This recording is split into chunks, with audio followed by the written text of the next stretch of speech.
विराजमान गुरु रूप प्यारी साध संगत जी लोग वाहिगुरु जी का खालसा वाहिगुरु जी की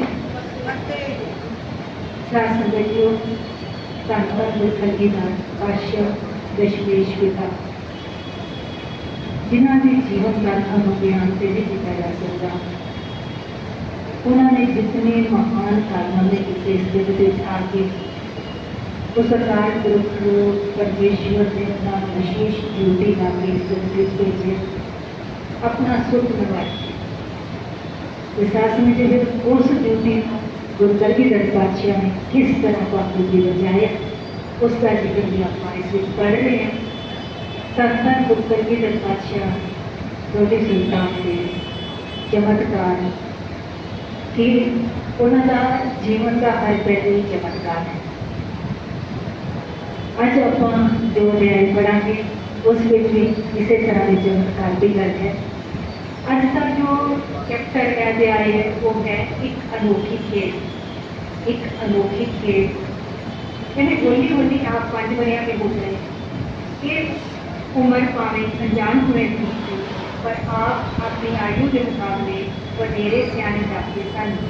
इस उम्र में आके आप खेडा भी दसवीं एकाएक बदल गया। आपने बचपन में कौतक पूर्ण हो चुके सन।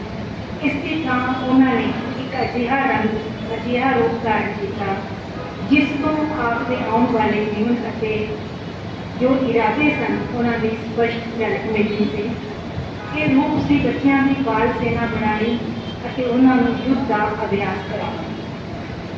5 साल की अवस्था में सास बजे जो एक जरनैल का रूप ले चुके उन्होंने फौज तैयार कर ली है। हम वो विचित्र खेल खेलते हैं जो बच्चे होंगे ना बोलना खेलना और चीज़ा किनिया सारी चीज़ें छोटे छोटे बच्चे खेलते वो सारिया छड़ देती हम वो एक अजब अनोखी खेल खेल रहे हैं जिसमें देख के कोई भी हैरान होता कि इतनी छोटी अवस्था में इस तरह की खेल कहते हैं। आप हम गलियां में ना खेलते बल्कि अपने साथियों को नाल लेके गंगा के किनारे खुले मैदान में चले जाते उत्थे मुंडिया दियां 2 टोलियां बना देंगे। उन्होंने कोल कानिया या बांस दियां चमका होंदियां आप उन्होंने चमका में तलवारां वांग चलाउण का अभ्यास कराउंदे फिर दोवां टोलियां का मुकाबला कराउंदे। आप सेनापति वांग एक पासे खलो जाते तो इस मुकाबले में देखते जे कोई मुंडा भूल करता या कोई नियम फिर मतलब कोई दल 2 समूह बनाते सन 2 दल बनाते सन 2 टीमां कह 2 टीमां बनाते सन। किसी टीम को किसी तरह की कोई गलती होंगी उसका कुल का सुधार करवाते तो ये नियम के खिलाफ है इस तरह नहीं खेल सकते। हम साथ समझियो ये गुरपाशा की करते जो कोई मुंडा भूल करता या कोई नियम को तोड़ती जाती टक्के होके उसकी सोच कर देंगे। हम आपका रोज यो कार्यक्रम होगा और सब खेल गुरु साहब होने बाल गोबिंद राय विसर गई। आम बालों वालों जी खेल सन वो हम नहीं खेलते सन। आपके मामा की पालदास कुछ दिनों ने बाहर गए सन। जो वो वापस आए तो उन्होंने आपकी इस अनोखी खेल अनोखी चलन देखी। वो बाहर आए तो आपके दर्शना ने बेबन हो गए। बड़ा कुछ समय ले गए होंगे तो जिसके दीदार बिना पल भी न रहा जाए तो फिर वापस परत के आए तो उन्होंने काटना भी से बालक तो फिर एक बेचैनी जी होती है। कहने जिमें पता लगे कि वो बाल गोबिंद बाल गए गंगा के किनारे चले जाते हैं तो आप झट जे उत्थे पहुँच गए। उत्थे जाके की देखते हैं माता जी को पता करके गंगा के कंढे से चले गए। उत्थे बाल गोबिंद अपनी नवी खेल में मस्त सन कि पालदास जी उन्होंने खुशी में जिक्र नहीं सी पाना चाहते इसलिए एक वृक्ष से ओले खड़े होके आप जी के इस अनोखे जोड़ को देखने लगे। एक रुख जिन्होंने आप पेड़ कह दें वृक्ष कह दें उसके ओले खड़े हो गए कि ये सारी खेल जी नवी उसको देखने लगे। कहते उन्होंने देखा कि बालकों दी 2 टोलियां आमो सामने खड़िया इस तरह लड़ रही हैं जिन्हें 2 सेनावां युद्ध कर रही हो। दोवां टोलियां इको जिन्हें 7-7 बाल सैनिक सन।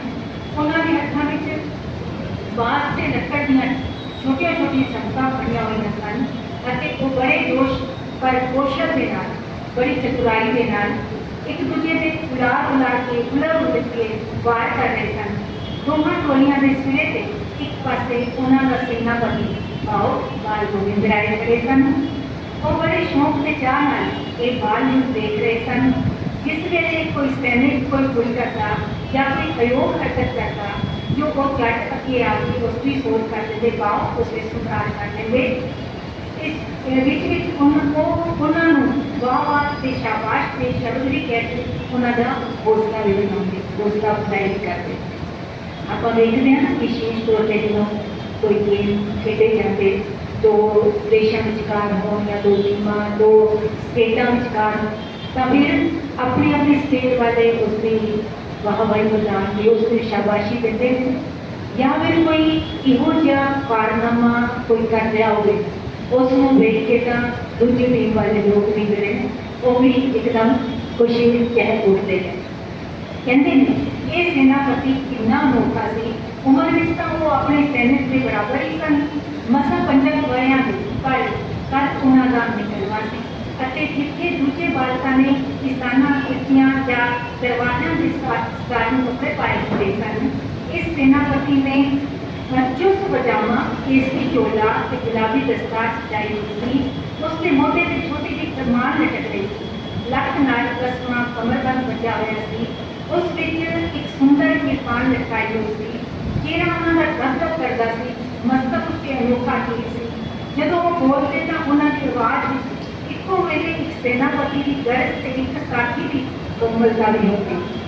इसलिए सासू जी वो शूरवीर योद्धा भी ने पर उन्होंने हिस्सा कितना कोमल है ये आप कितनी जगह पे कितने उन्होंने जीवन के इतिहास के आप देखा है। दोनों रूपों में ने वो संत भी ने ते सिपाही भी ने। संत है जिथे संत रूप में ने सालों में जो उत्थे कितने मिठ बोले होंगे तो जिथे सिपाही रूप में ने उत्थे सालों में जो फिर उस तरह का रोग होगा। इसलिए कहते हैं उन्होंने जब वो बोलते तो उन्होंने आवाज़ भी एक सेनापति की गरज से एक साथी की कोमलता होगी। शायद इन्होंने अनोखे गुणा करके उन्होंने खेल के साथी उन्होंने हुक्म में चलना मान समझते सन। किसी का जो होंगे ना अगवाई करने वाला वो जेकर सुचज्जा है बहुत चंगा है कोई निष्पक्ष भाव के नाल फैसला करने वाला है तो यकीनन साथ जो उन्होंने दोनों पासे लोग होते हैं ना उन्होंने तसल्ली होती है। उन्होंने सामने कोई बात भी आएगा कोई झगड़ा भी आएगा तो वो दोनों तिरां की आराम के नाल इत्मीनान के नाल सुनेंगे।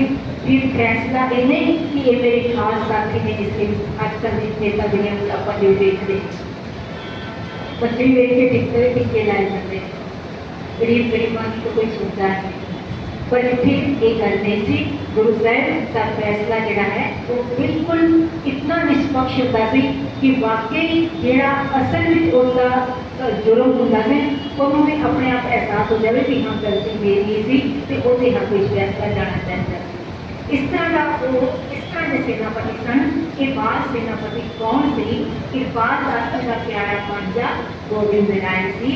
नकली वाली कितना चिर चलता रहा कभी टोली का हाथ उच्चा हो जाता तो वो विरोधी दल को पिछा तक लेती कदे पीछे हट और मुड़ संभाला लेके जो है जवाबी हमले करनी कि पहली टोली को पीछे हटा देती मुड़ कर देती। पर मजेदारी ये सी कि कोई भी टोली मैदान छड़ के नस्सन हो तैयार नहीं होती थी यानी कायरता किसी भी नहीं कि पिट दिखा के अपने जो उन्होंने उसमें तो शत्रु होंगे ना दुश्मन होंगे अपने दुश्मन को पिट दिखा के चले जाना तो कायरता की निशानी है। पर इस तरह का उन्होंने दोनों दिखाने से कोई नहीं करता सी क्योंकि गुरु बादशाह इसी तरह का भाव पा रहे थे। वो तो सैनिक है तो सैनिक का काम है अपने उस समय के जो भी उन्होंने उपर होता है उसको आदेशित करने वाला बस उसकी आज्ञा के रह के उसकी पालना करते हुए तो दुश्मन हो उसने तो दूसरी टीम दुश्मन है कि कितना भी कोई पला हो पर उसका जो है उसमें खात्मा करना उसमें हराना ये असल मकसद होता है। कहते हैं पहली टोली को पिछे हटने के लिए मजबूर कर देंगी। पर मजेदार ये सी कि कोई भी टोली मैदान छड्ड के नस्सण को तैयार नहीं थी। जेकर किसी दल को थोड़ा पीछा हटना पै जाता तो वो खिलाड़ी अपने पैर जमा के मुड़ अगे बढ़ आते। पर अखीर घंटे भर की जोश भरी लड़ाई तो बाद वो फौज जिसका मुंह पश्चिम वाल से पूरब वाल मुंह करके लड़न वाली सेना के हथों पान खा गई तो मैदान छड्ड के नस हुई। जेतू फौज खुशी के नारे मारन लगी ते हारी हुई फौज के सिपाहियों का जेड़े घोड़ी दूर खड़े सन मुंह चुराउण लगी। हुण इत्थे साथ में एक गल होर समझण दी है जो सानू गुरु की दरपाचा बचपन में ही समझा रहे। कहते ने कि जदों हारन वालियां नूं ਉਹ चिड़ाते कि हम असी जित गए हैं तो तुम आम भी देखे हो छोटे छोटे बच्चे जो आपस में खेड रहे होंगे तो जोड़ा पक वाला जित जाता है फिर हारन वाले पिचकरा करिया जाती है मखौल गाया जाता है।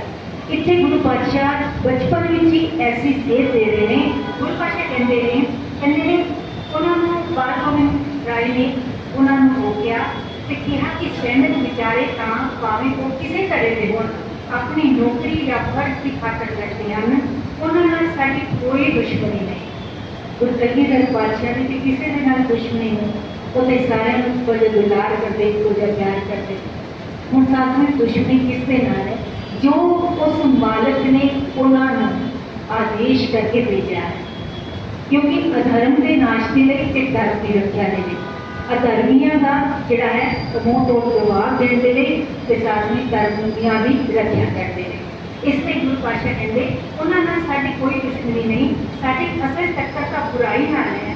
अज के जालम हाकमां के अज के जालम हाकमां के बादशाह है हम साथ में क्योंकि उन्होंने थले जेड़े ने उन्होंने तो उन्होंने युद्ध में जाना पवेगा वो बेचारे की करन वो बेशक कितने के मुरीद सन गुरु पातशाह के पर उस पासों लड़ रहे हैं उन्होंने जालमां की तरफों लड़ रहे हैं तो फिर लड़ना तो उन्होंने खिलाफ ही पड़ेगा ना।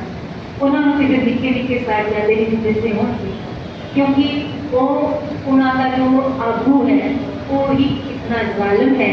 जेकर उन्होंने इस तरह कर बैठे उन्होंने नजर जिसे गद्दारी है तो गद्दारी करेंगे तो वो वैसे मारे जाएंगे इसलिए फिर लड़के पढ़ना ही उचित है। इसलिए गुरु पातशाह ने समझाया कि भी उन्होंने कोई कसूर नहीं वो बेचारे थे अपने मालिक का ही काम बजा रहे तो असी अपने धर्म लिए लड़ना है देश लिए लड़ना है कौम लिए लड़ना है तो इसलिए असी एक जो जालिम है ना बादशाह जी जालिम है उसको खत्म करना है ना कि उन्होंने सैनिकों के प्रति कोई इस तरह की दुर्भावना रखनी है। फिर गुरु पातशाह ने असा उन्होंने मुँह नहीं चढ़ाना असी तो उन्होंने मुँह चढ़ावा है जोड़े असल में जुल्म करवा रहे हैं उन्होंने मुँह तोड़ जवाब देना है जोड़े जुल्म करवा रहे हैं जोड़े धर्म की गल होने ही नहीं दे रहे। तो इस तरह गुरु पातशाह ने बाल उम्र में ही ये सैनिक शक्ति एकत्र करनी शुरू कर दी। फिर साल समझो जो देखा ना इस तरह का समा बने फिर उन्होंने सब तो पहले गुरु गोबिंद सिंह जी ने महसूस किया कि ये जी कौम है साड़ी हिंदुस्तान वो सारे इतने कायल हो गए हैं इन्हों अपना जो पुरातन जीवन है पुरानी जो जीवन है साਡਾ जो इतिहास है वो सब विसार बैठे तो इसलिए उन्होंने ये महसूस किया गुरु कलगीधर पातशाह ने कि सब तो पहले सारी इसनों सारी जो साड़ी एक खलकत है उसको योद्धा बनाना पड़ेगा। हम केवल संत बनने के लिए तो शांतमय ढंग से जेकर न बने तो सारे दरवाजे बंद हो जाए उस वेले तलवार चुक लेना वीर धर्म का हिस्सा है। ये गुरु पातशाह ने सब तो पहले पहचाना तो उन्होंने दूरदर्शिता के नाल का समझो उस कायर जी हो चुके लोग सन उन्होंने हिंदुस्तानी सन उन्होंने एक ऐसी रूह होगी ऐसी शक्ति का संचार किया तो ऐलान कर दिता चिड़ियों से मैं बात बनाऊँ गिदड़ों से मैं शेर बनाऊँ 1.25 लाख से एक लड़ाऊँ तबे गोविंद सिंह नाम कहाऊँ कि ये बचपन की तैयारी शुरू हो चुकी थी कि समा आया तो गुरु कलगीधर पातशाह ने 14 जंगा भी लड़िया ने सब जित भी हासिल की है तो फतेह हासिल भी की है तो उस फतेह को सुपुर्द किया उस अकाल पुरख के चरणों में क्योंकि खालसा भी उस परमात्मा का ते जित भी उस परमात्मा ने इसलिए किया है। वाहिगुरु जी का खालसा, वाहिगुरु जी की फतेह।